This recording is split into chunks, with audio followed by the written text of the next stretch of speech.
الحمدللہ رب العالمین والصلاة والسلام علی سید الانبیاء والمرسلین والصلاة والسلام علی آباء سید الانبیاء والمرسلین والصلاة والسلام علی امہات سید الانبیاء والمرسلین والصلاة والسلام علی اعمام سید الانبیاء والمرسلین لا سیما افضل البشر بعد الانبیاء بالقول الغالب خیر الناصرین سیدنا ابو طالب علیہ الصلاۃ والسلام وعلی آلہ واصحابہ واہل بیتہ وعترتہ وعشیرتہ اجمعین اما بعد فاعوذ باللہ من الشیطان الرجیم بسم اللہ الرحمن الرحیم اہدنا الصراط المستقیم صراط الذین انعمت علیہم غیر المغضوب علیہم ولا الضالین آمین صدق اللہ مولانا العظیم وبلغنا رسولہ النبی العظیم الرؤوف الرحیم ان اللہ وملائکتہ یصلون علی النبی یا ایھا الذین آمنوا صلوا علیہ وسلموا تسلیما اللہم صل علی سیدنا مولانا محمد وعلی آل سیدنا مولانا محمد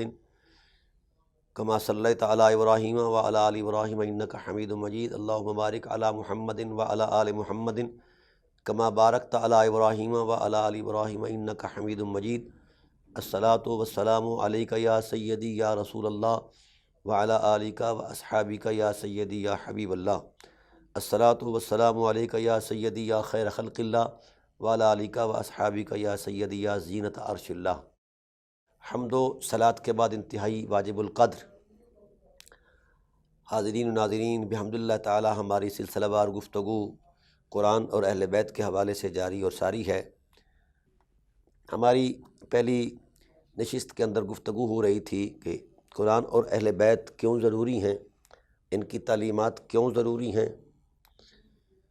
اگر قرآن محض کتاب ہوتی تو کائنات کے اندر بہت ساری کتابیں ہیں،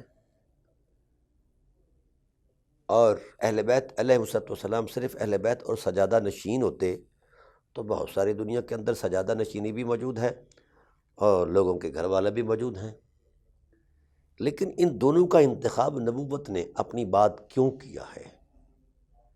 دراصل نبوی بصیرت یہ جانتی تھی، پتہ تھا کہ ان کے بغیر امت مسلمہ کا بطور امت وجود ہی قائم نہیں رہ سکتا،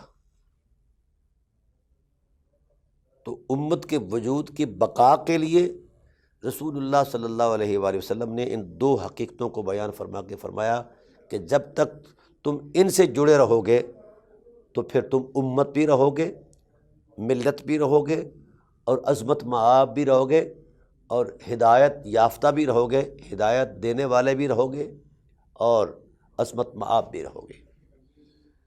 اور پھر ساتھ یہ فرمایا کہ فلا تقدموہما فتہلکوا، ان دونوں سے تقدم نہ کرنا۔ یہ کیوں بیان فرمایا؟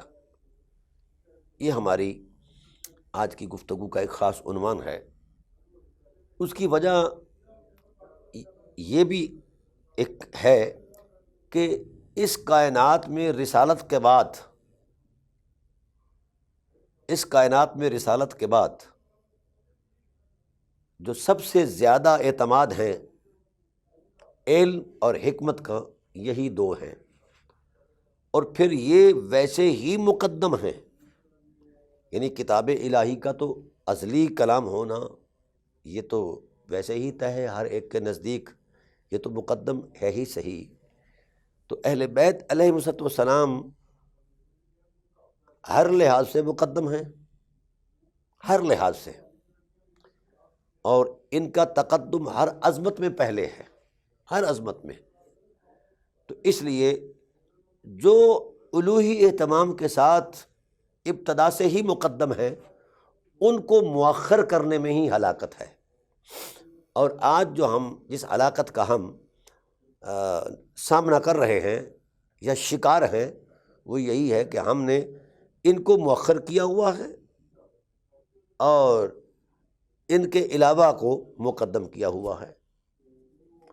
تو بھائی رسالت پناہ عالم صلی اللہ علیہ وسلم نے ان سے تقدم کیوں منع فرمایا ہے؟ یہ بڑی گہری بات ہے۔ قرآن پاک سے تو تقدم ویسے ہی مناسب نہیں ہے، اور اہل بیت علیہ السلام کا جو تقدم ہے وہ کیوں بیان فرمایا ہے؟ اہل بیت کے تقدم میں حکمت یہی ہے کہ اہل بیت قرآن میں اترے ہوئے ہیں اور قرآن اہل بیت میں اترا ہوا ہے، اور جس حرم میں اہل بیت رہتے تھے اسی حرم میں قرآن نازل ہوتا رہا ہے۔ تو جتنے قرآن سے اہل بیت نبوت آشنا ہیں اتنا اور کوئی آشنا نہیں ہے، اور جتنا اہل بیت کے رویوں میں قرآن اترا ہوا ہے اس انداز کا اور کہیں نہیں ہے۔ اس لیے ان کی سیرت کو، ان کے مثلاً ام المومنین حضرت عائشہ صدیقہ صلوات اللہ تعالیٰ علیہا نے تو گواہی دی کہ ما رأیت احدا اشبہ من رسول اللہ صلی اللہ علیہ وسلم، رسول دو عالم صلی اللہ علیہ وسلم کی ذات کے بعد رسول دو عالم صلی اللہ علیہ وسلم کے وجود اطہر اور معمولات شریف میں سب سے زیادہ جو قربت رکھتی ہیں عظمت کردار میں، وہ حضرت زہرا صلوات اللہ تعالیٰ علیہا ہیں۔ تو یہ اس وقت کی گواہیاں موجود ہیں، شواہد موجود ہیں، اور اگر ایسا ان کے علاوہ کوئی اور نظر میں ہوتا تو مائی صاحبہ اس کا اظہار فرما دیتے، اپنے باپ کا ہی نام لے دیتے، یا کسی مقتدر صحابی کا نام لے دیتے، یا کسی اور تشخص کا نام لے دیتے، کیونکہ ان کے تجربے میں یہ بات موجود تھی کہ یہ سب سے مقدم ہیں، اشباہ ہیں۔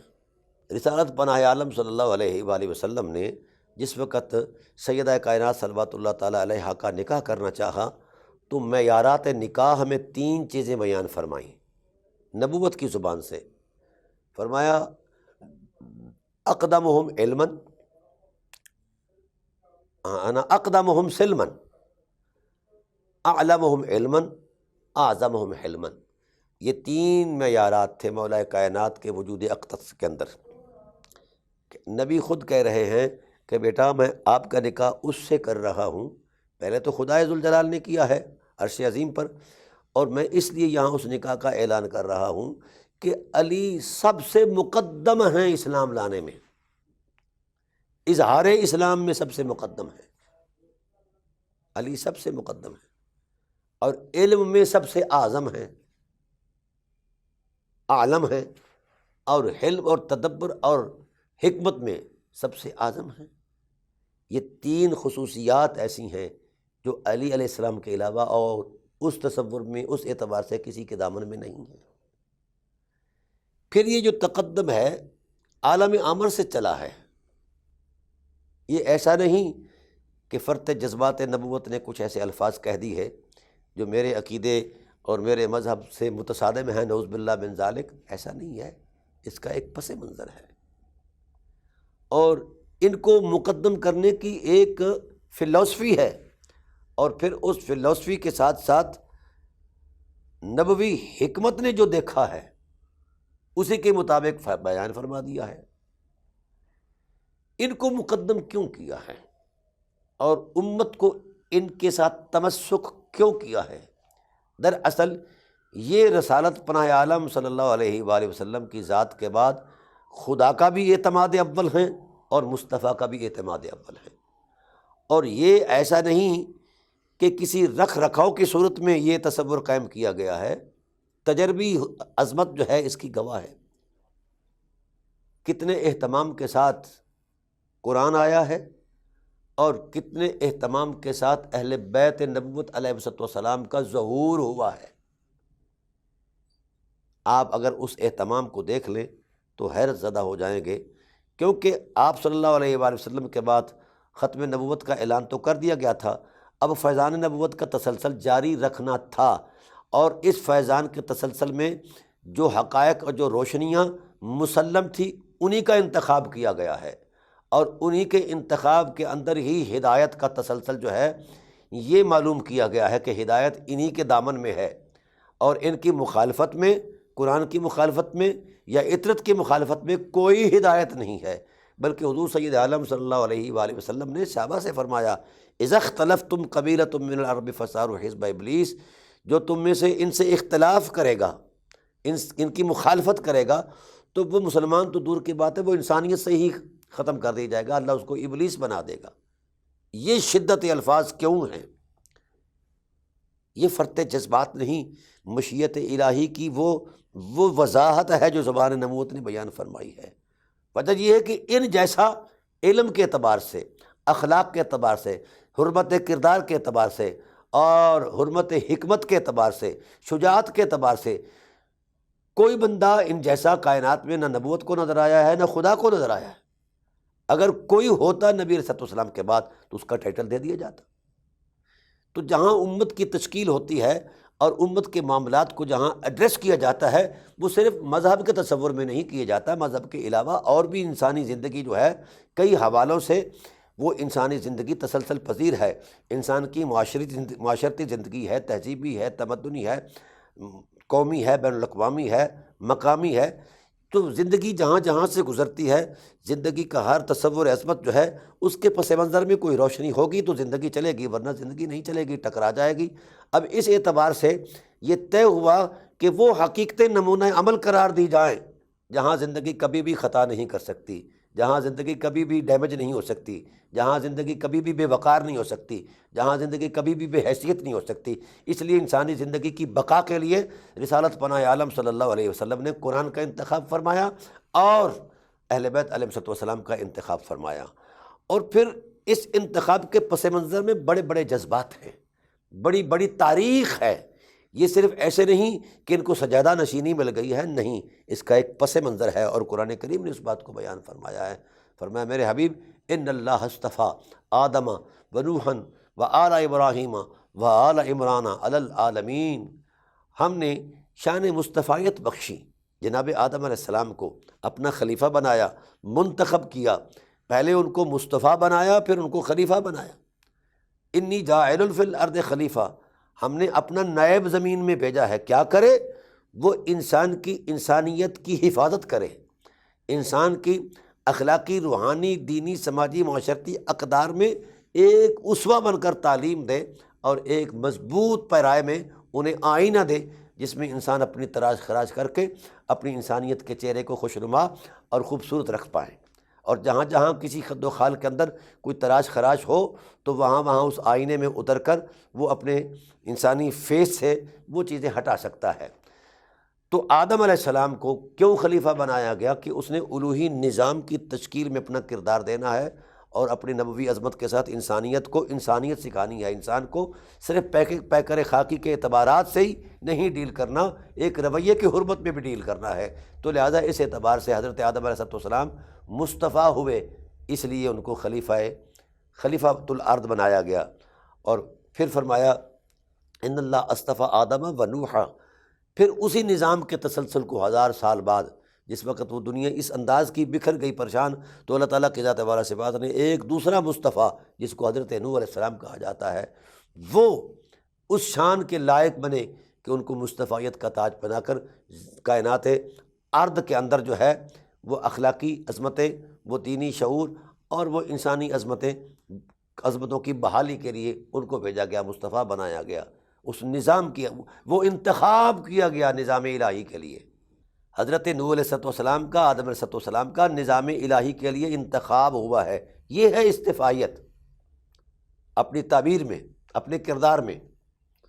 اور پھر آدم علیہ السلام کے بعد یہ اصولوں کو اللہ نے بیان فرمایا ہے، ان اللہ اصطفیٰ آدم و نوحا و آل ابراہیم، اور آل ابراہیم جو ہیں وہ نظام الہی کے لیے منتخب ہیں۔ میں تاریخ عرض کر رہا ہوں اہل بیت علیہ السلام کی اس استفائیت کی عظمت میں۔ آل ابراہیم جو ہیں وہ نظام الہی کے لیے اللہ کی جناب میں منتخب ہیں۔ ان اللہ اصطفیٰ آدم و نوحا و آل ابراہیم و آل عمران علی العالمین، اور آل عمران جو ہیں عالمین پر مصطفیٰ ہیں۔ تو ایک عمران تو حضرت موسیٰ علیہ السلام کے والد گرامی ہیں، اور ایک عمران حضرت مریم کے جد کریم ہیں۔ ان کو ذریۃ بعضھا من بعض، اس میں کوئی شک نہیں کہ وہ ان حقیقتوں کا وہ مظہر ہے، ان لفظوں کا وہ معنی ہے۔ اور حضرت ابو طالب علیہ السلام کی جو آل ہے وہ کوئی آل عمران سے کم نہیں ہے کسی بھی اعتبار سے، کسی بھی اعتبار سے۔ تو ان کو مصطفیٰ بنایا گیا ہے الہی نظام کے لیے۔ نظام الہی کے لیے۔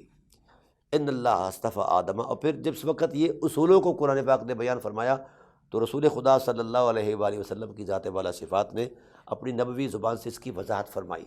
فرمایا ان اللہ اصطفیٰ آدم واصطفیٰ من بنی آدم نوحا واصطفیٰ من بنی نوح ابراہیم واصطفیٰ من بنی ابراہیم اسماعیل واصطفیٰ من بنی اسماعیل کنانا واصطفیٰ من بنی کنانا نزارہ واصطفیٰ من بنی نزارہ قریشہ واصطفیٰ من بنی قریش ہاشم واصطفیٰ من بنی قریش ہاشم واصطفیٰ من بنی ہاشم بنی عبد المطلب واصطفانی انا مصطفیٰ من مصطفین۔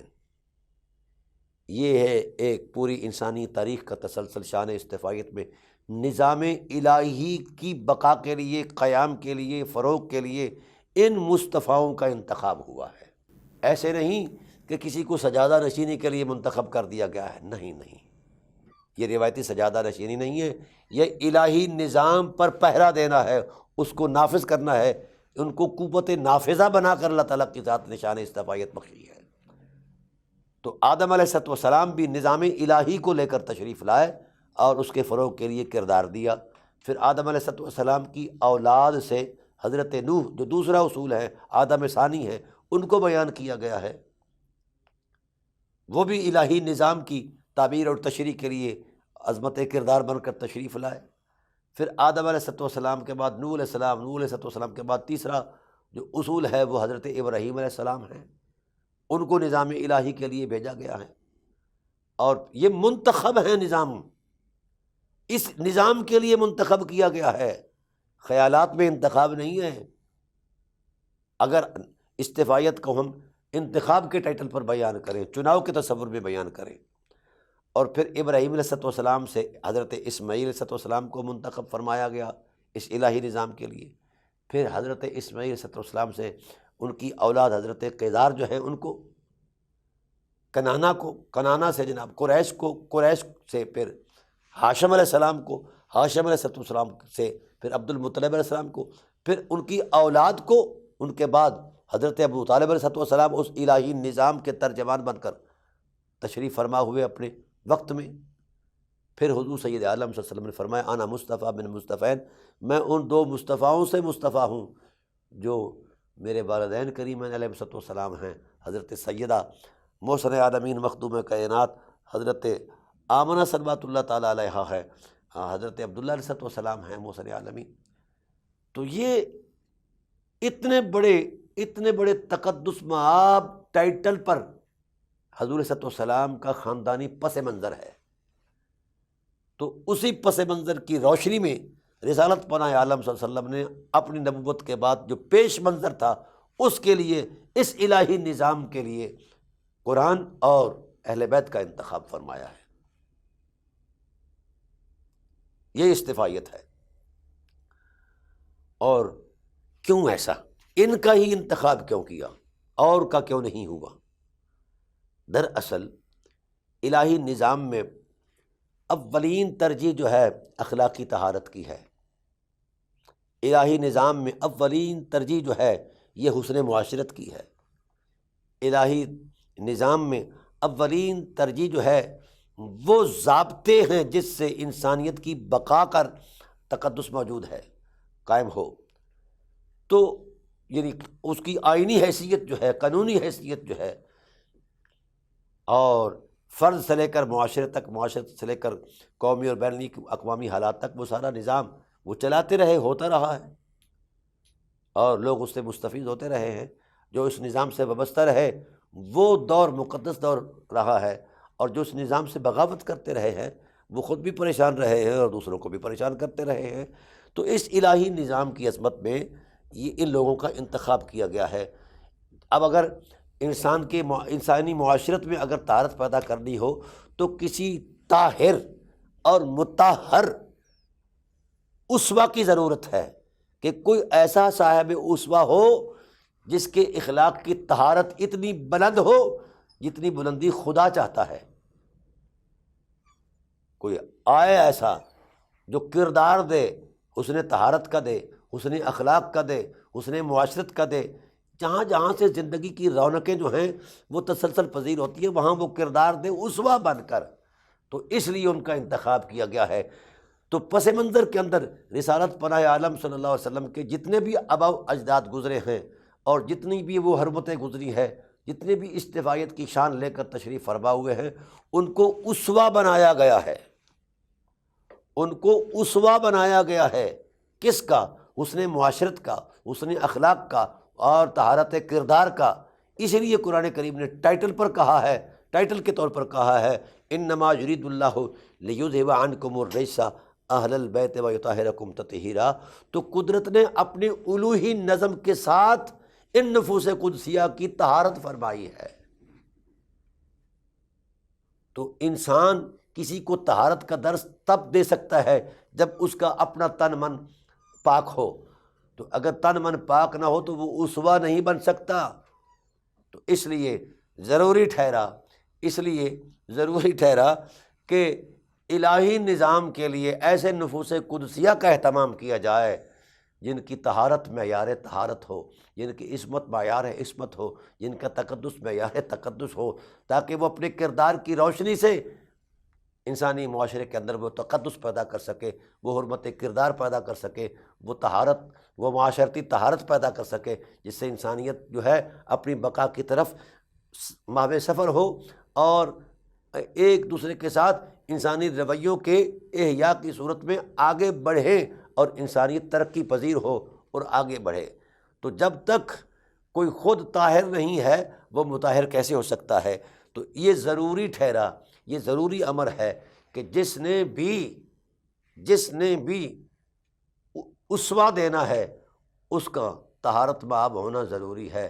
تو حضور سید عالم صلی اللہ علیہ وسلم نے گواہی دی، انتقل من طیب الی طاہر ومن طاہر الی طیب حتی انتہیت الی ابی عبداللہ ابن عبد المطلب ومنہ الی امی عامرہ بنت وہب صلوات اللہ تعالی علیہا۔ میں ہر طیب سے ہر طاہر تک، ہر طاہر سے ہر طیب تک منتقل ہوتا رہا۔ جب یہ طہارتیں اس معراج پر پہنچی جس سے آگے کسی طہارت کا، جس سے اوپر کسی طہارت کا تصوری موجود نہیں تھا، تو وہ انتہائی طہارت پر میری ماں اور میرے باپ کا انتخاب ہوا اور مجھے ان دونوں نفوس قدسیہ سے وجود بخشا گیا ہے۔ تو لہٰذا جس کے وجود اور ظہور کے لیے اتنی طہارتوں کا اہتمام ہو وہی صاحب اسوہ ہو سکتا ہے، وہی صاحب سیرت ہو سکتا ہے، وہی صاحب مرتبہ اور الوہی نظام کے لیے، الوہی نظام کی بحالی کے لیے وہ کردار دے کر وہ آگے آ سکتا ہے، وہی اہل ہوتا ہے۔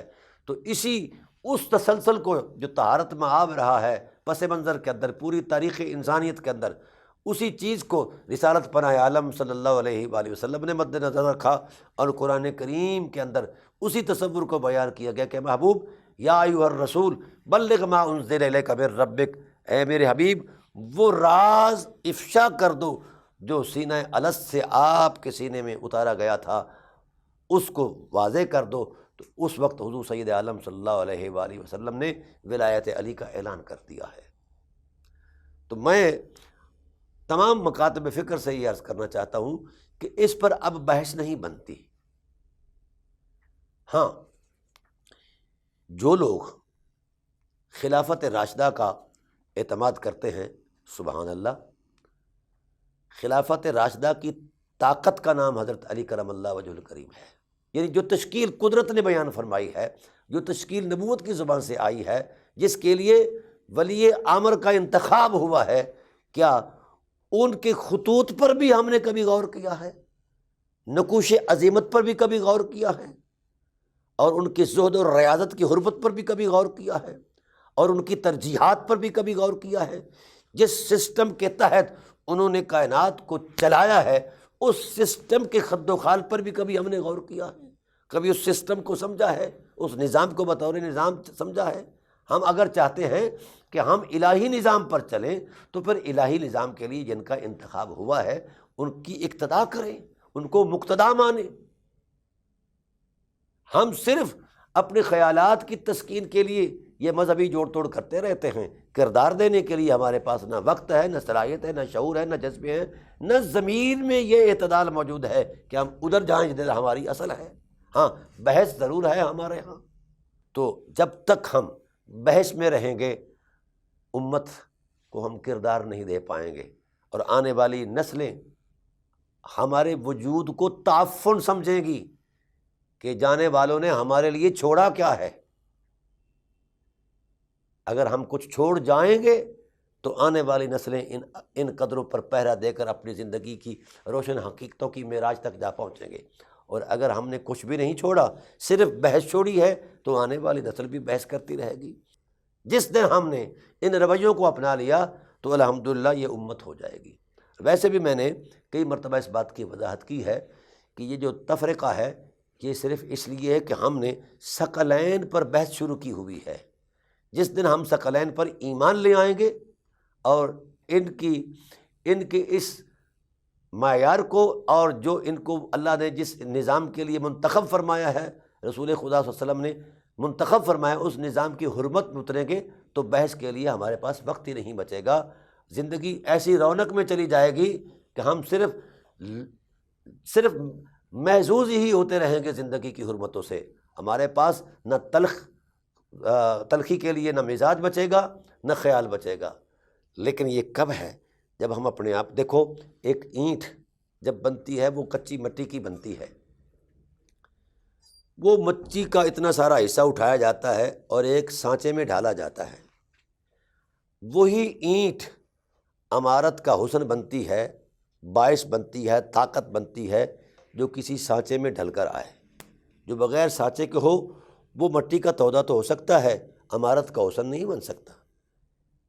تو کائنات کو جو اللہ نے حسین بنایا ہے، اس حسن کی تمیز کے لیے حضرت انسان کو حسن کائنات بنایا ہے، تو وہ تب تک حسن کائنات نہیں بن سکتا جب تک کہ وہ انسانیت کے سانچے میں نہ ڈھلے۔ اور انسانیت کے سانچے میں جس طرح اینٹ لوہے کے سانچے میں ڈھل کر عمارت کا حسن بنتی ہے، ایسے ہی حضرت انسانیت کے سانچے میں جب تک نہیں ڈلے گا تو کائنات کا حسن نہیں قرار پائے گا، بلکہ کائنات پر بوجھ محسوس ہوگا۔ اس لیے ضروری ہے کہ ہم اس سانچے میں ڈلیں، اور اس سانچے کے لیے رسالت پناہ عالم صلی اللہ علیہ وسلم کا اللہ نے انتخاب فرمایا لقد کان لکم فی رسول اللہ اسوۃ حسنہ۔ حسن زندگی کے لیے جو بنیادی سانچہ ہے وہ ذات رسالت کا اسوہ ہے، اس میں ڈھل جاؤ تو حسین بن جاؤ گے، اور کائنات کے اندر ایک روشن حقیقت کے طور پر جانے جاؤ گے۔ اگر اس سانچے میں نہیں ڈلو گے تو پھر کچھ بھی نہیں ہے۔ حضور سید عالم صلی اللہ علیہ وسلم نے اسی تعبیر اور تشریح کو قرآن اور اہل بیت علیہم السلام کے اندر محسوس کر کے فرمایا، ان میں ڈھل جاؤ، ان اتبعتموہما لن تضلوا بعدی ابدا۔ ان کی اتباع میں اترو گے۔ اتباع کہتے ہیں صرف پیروی کرنے کو نہیں کہتے، اتباع کہتے ہیں کسی حقیقت میں کھو جانے کو۔ آپ قرآن کے نور میں کھو جائیں، اہل بیت علیہ السلام کے سرور میں کھو جائیں، نور میں کھو جائیں، تو پھر دیکھیں جو نتیجہ سامنے آتا ہے وہ آپ کو اس دنیا کے اندر بھی روشنی عطا کرے گا، اور آخرت کے اندر تو پھر یہ یقینی حقیقت ہے۔ یہ معاشرت آپ کو بتائے گی، سوسائٹی کے لوگ آپ سے متعلق جو ہیں وہ آپ سے استفادہ کریں گے، فیض لیں گے۔ ہم نے کئی اولیاء کرام علیہ السلام کا جب سیرت کا منظرنامہ دیکھا ہے، اور اس سیرت کے پس منظر میں جو حقائق دیکھے ہیں وہ یہی حقائق نظر آئے ہیں۔ قرآن پاک کی تعلیمات ہیں، اہل بیت علیہ السلام کی تعلیمات ہیں، صحابہ کرام علیہم الرضوان نے بھی اس چیز کو اپنایا ہے۔ اب یہاں یہ جو الگ الگ تصورات ہمارے تراش خراش کے ہیں، مثلا ہم آغاز کرتے ہیں بدر سے، یعنی غلبہ اسلام کی تاریخ سے، پیچھے جو اسلام گزرا ہے تو وہ چونکہ امر الہی نہیں تھا، مسلمانوں کی تعداد تھوڑی تھی، طاقت تھوڑی تھی، اس واسطے ان کو حکم نہیں دیا گیا۔ اور حکم کب دیا گیا؟ یا ایھا النبی حرض المؤمنین علی القتال، جس وقت وہ لیاقت پیدا ہوئی، وہ شوکت پیدا ہوئی، وہ صلاحیت پیدا ہوئی۔ تو بولیے، جو لوگ بدر کے اندر کردار دیتے رہے اور ان کے کردار کو قرآن پاک نے سینکڑوں آیات میں پذیرائی بخشی ہے، اگر ان لوگوں کو ہم اس کردار سے ہٹا دیں گے ان کی اہانت کر کے، تو مجھے بتایا جائے باقی پیچھے جس کردار کی حرمت میں قرآن کی آیات نازل ہوئی ہیں، اگر وہ صاحب کردار ہی معنی آیت سے ہٹ جائے تو پھر وہ آیت کا محل کون رہے گا؟ دیکھو قرآن کریم نے ایک کردار کو کس شان میں بیان فرمایا یہ سورہ احزاب، فَمِنْهُمْ مَنْ قَضَىٰ نَحْبَهُ وَمِنْهُمْ مَنْ يَنتَظِرُ وَمَا بَدَّلُوا تَبْدِيلًا لِيَجْزِيَ اللَّهُ الصَّادِقِينَ بِصِدْقِهِمْ۔ اللہ تعالیٰ ارشاد فرماتے ہیں میرے حبیب آپ کے غلاموں میں بڑا ایک عجیب سا منظر نظر آیا ہے، بہت سارے ایسے غلام ہیں جو جان دینے کے لیے میری بارگاہ میں منتیں مانتے ہیں۔ ہر شخص جان بچانے کے لیے وہ ذرائع استعمال کرتا ہے کہ جان بچ جائے بچ جائے بچ جائے، لیکن یہ کمال کے لوگ ہیں، یہ جان دینے کے لیے، یہ جان دینے کے لیے آمادہ عنایت آمادہ محبت ہو چکے ہیں، یہ منتیں مانتے ہیں۔ تو میرے حبیب ان کی قدروں کو کیسے پامال کیے جا سکے، ان کے جذبوں کو کیسے بے حیثیت کیے جا سکے؟ ناظرین کرام، تو عرض میں یہ کر رہا تھا کہ قرآن کریم نے رویوں کا تعین کیا ہے، رویوں کی پذیرائی کی ہے، رویوں کو ہی بیان کیا ہے، رویوں کی اٹھان کے لیے ہی ترغیب دی ہے، رویوں کے تقدس کو بیان کر کے آگے بڑھانے کے لیے حکم دیا ہے۔ مثلا حضرت ابراہیم علیہ السلام ایک شخصیت ہے، لیکن ان کو ابراہیم کے ٹائٹل پر بیان نہیں کیا، بلکہ کیا کیا ہے؟ ان ابراہیم کان امۃ، ابراہیم ایک ذات نہیں، ایک کائنات ہے وفا کی۔ قانتا للہ حنیفا ولم یک من المشرکین شاکرا لانعمہ اجتباہ وہداہ الی صراط مستقیم۔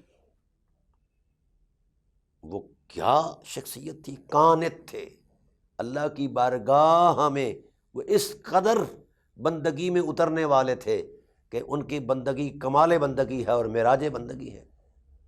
حنیفہ، ہر باطل سے کٹ کر حق کی طرف لگے ہوئے تھے۔ ولم یک من المشرکین، شرک تو ان کے نقشہ خیال سے کبھی نہیں گزرا۔ اجتباہ، ان کے ان جذبوں کو دیکھ کر اللہ نے ان کو مجتبائیت کا شان مقام عطا فرمایا۔ وہداہ، پھر وہی کا نور عطا فرمایا، الی صراط مستقیم۔ تو دوستان محترم، قرآن رویے بیان کرتا ہے، رویوں کی تراش خراش کے متعلق کی ساری شریعت ہے۔ جس رویے میں انسانیت ہے قرآن اس رویے کی پذیرائی کرتا ہے، اور جس رویے میں حیوانیت ہے قرآن اس کی مذمت بیان کرتا ہے۔ اور ابو طالب علیہ السلام کے حرمت پر قربان جائیں، ان کے رویوں میں چونکہ وفا تھی، ایثار تھا، اور اللہ کے الہی نظام کی تائید میں تھے وہ رویے، اس لیے قرآن کی سینکڑوں آیات حضرت ابو طالب علیہ السلام کے حرمت پر آپ حرمت مآب رویوں کی پذیرائی بیان کر رہی ہیں، مدت بیان کر رہی ہیں۔ حضرت ابو طالب علیہ السلام کی ذات کو ہٹا دیا جائے، ان رویوں کی حرمت میں اترنے والا قرآن بے معنی ہو جائے گا، کیونکہ اس وقت کوئی ایسا شخص نہیں تھا جو حضرت ابو طالب علیہ السلام کی طرح ایک منظم کردار دے، منظم جد و جہد اور ریاضت سے گزرے۔ کون ہے ایسا؟ سب سے بڑی شخصیت اصحابہ کرام میں حضرت سیدنا ابوبکر صدیق رضی اللہ تعالیٰ عنہ تھے۔ جس وقت حضور صلی اللہ علیہ وسلم کو انہوں نے کفار کے نرغے سے چھڑانے کے لیے کردار دیا تو کفار نے ان کو دبوچا اور ان کو ایسا زد و کوب کیا کہ قریب المرگ ہو گئے۔ پھر جب ہوش آیا تو پھر آپ صلی اللہ علیہ وآلہ وسلم کی جستجو میں کہا کہ مجھے محمد کریم صلی اللہ علیہ وسلم کے دربار میں لایا جائے، وہ تشریف۔ یہ بات بڑی خوبصورت ان کے جذبات کی عظمت ہے۔ یہ 50 سال کا ٹائم پیریڈ ہے ولادت کے دن سے لے کر، کیونکہ ولادت کے دن سے بھی پہلے یہود جو تھے وہ اس تعاقب میں تھے کہ ہم نبی کو قتل کر دیں، یا جس راہ سے نبی نے آنا ہے اس راہ کے کانٹے بن جائیں اور اس شخص کو قتل کر دیں جس کی پشت میں رسول ہیں۔ حملہ آور ہونے کے لیے وہ کئی سرگرمیاں، اور جب حضور کی ولادت ہوگی تو پھر یہود جو تھے وہ جتھے بنا کر آتے اور حضور سید عالم صلی اللہ علیہ وسلم پر حملہ آور ہونے کے لیے کئی سرگرمیوں سے گزرتے۔ سلام ہو ابو طالب علیہ السلام کی عظیمت کو، جس نے رسالت کی ابتدائے ولادت سے لے کر اپنی حیات کے آخری سانس تک حفاظت کی ہے۔ یہ 50 سال کا ٹائم پیریڈ ہے۔ اس 50 سال کے تقدس مآب رویوں کی حرمت میں جتنا قرآن نازل ہوا ہے، کبھی کسی نے اس پر غور کیا ہے؟ ہمارے ہاں ہجرت کی شب شیب ابی طالب کے اندر جو ایک وفا اور ایثار کی داستان رقم ہوئی، حضرت سیدنا ابوبکر صدیق رضی اللہ تعالیٰ عنہ اور سید عالم صلی اللہ تعالیٰ علیہ وآلہ وسلم کے ساتھ وہ پروٹوکولڈ تھی ساری غار، اس میں پانی کا مشکیزہ بھی تھا، اس میں بکری کا دودھ بھی تھا، خرد و نوش کا سامان بھی تھا، 40,000 درہموں کا سرمایہ بھی تھا، اور اس کا دہانہ جو ہے وہ مکڑی کے جالے سے ڈھانپ دیا گیا، کبوتری نے وہاں انڈا دے دیا، فرشتوں نے پہرا لگا دیا۔ اتنی پروٹوکول جو سرگرمیاں ہیں، اس حمایت اور نصرت اور اعانت میں گزرے ہوئے لمحات کو قرآن کی آیت بنا دیا گیا۔ کہا ثانی اثنین اذ ہما فی الغار اذ یقول لصاحبہ لا تحزن۔ اور اس تصور عظمت کو سامنے رکھ کر حضرت عمر فاروق رضی اللہ تعالیٰ عنہ نے ثقیفہ بنو سعدہ کے اندر تمام صحابہ سے کہا کہ اس وقت خلافت کے لیے، امارت کے لیے، عظمت کے لیے جو ہے یہ شخص ان راہوں سے گزرا ہے، یہ ہم سے زیادہ محترم ہے، لہذا ان کا انتخاب کیا جائے، یہ ہم سے بہتر ہے، افضل ہے۔